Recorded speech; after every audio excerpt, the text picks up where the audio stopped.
So meanwhile, back here in Washington, the Pentagon unveiling a new initiative that is all too appropriate in the era of 250, talking about the future and where we go.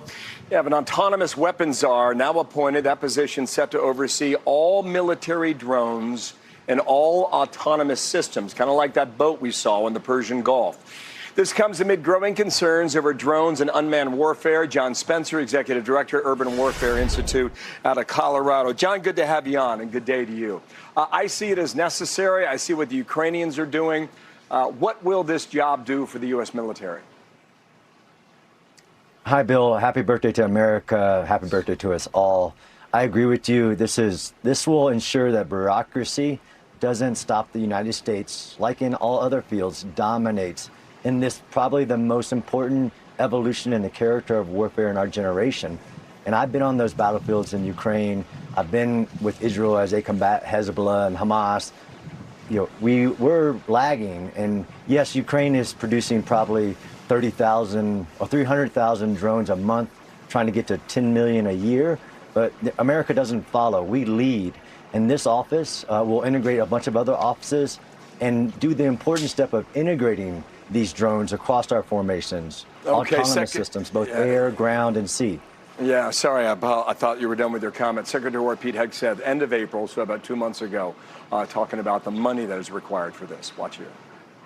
You're looking at $54 billion in the FY27 budget dedicated to drone dominance, UAS, counter-UAS, ensuring we can scale not just exquisite drones, but also the attritable ones that are proliferating on the battlefield today. We need to be ahead.